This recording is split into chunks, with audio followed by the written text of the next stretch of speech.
নমস্কার বন্ধুরা, আমি মৌসুমি চলে এসেছি একটা নতুন ব্লগ। এখন বাজে ভোর 5টা। আমরা যাচ্ছি হচ্ছে সকলেশপুরা দুদিনের ট্রিপে। ব্যাঙ্গালোর থেকে কিছুটা জায়গা ছাড়িয়ে, কিছু রাস্তা ছাড়িয়ে আমরা ব্রেকফাস্টের জন্য চলে এসেছি একটা ক্যাফেতে। তারপরে আবার আমরা রওনা দিলাম গন্তব্যস্থলের দিকে। অনেক খোঁজাখুঁজির পর রাস্তার পাশে কোনো ডাবের দোকান নেই, অ্যাটলাস্ট পেয়েছি ডাবের দোকান। এখানে শুধু ডাব ছিল না, আরও অনেক কিছু ছিল। এই ডাব খেয়ে জাস্ট মনটা ভরে গেল, এত গরমে। আমরা পৌঁছে গেছি সকলেশপুরার।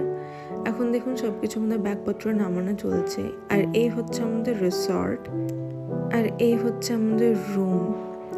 ঝটপট করে আমরা জলদি করে ফ্রেশ হয়ে কোনো রকমে আমরা খাওয়ার জন্য চলে এসেছি। এখন 3টে সাড়ে 3টে বাজে।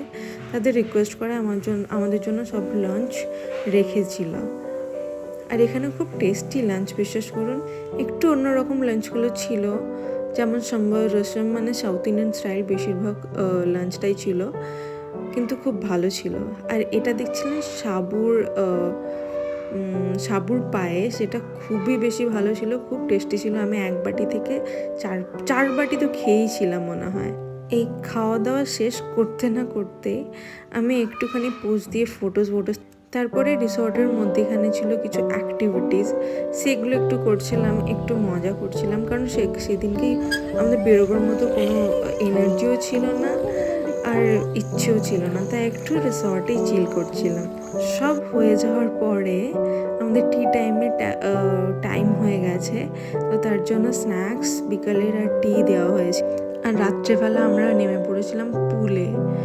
কী যে মজা হচ্ছিল, সেখানে একটু গরম ছিল, সেই জন্য আরও বেশি পুলে নেমে মজা করলাম অনেকটা টাইম ধরে। আর সব শেষে চলে এলো রাত্রের আমাদের ডিনার। এখানেও প্রচুর আইটেম রেখেছিল, আর খুব টেস্টি সব আইটেমগুলো ছিল।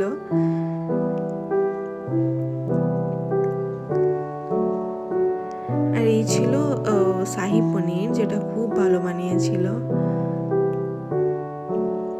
এই সব কিছু ডিনার আমরা কমপ্লিট করে সবাই খুব আনন্দ করে, প্রথম দিনটা আমাদের খুব ভালোভাবে আনন্দ করে কাটালাম।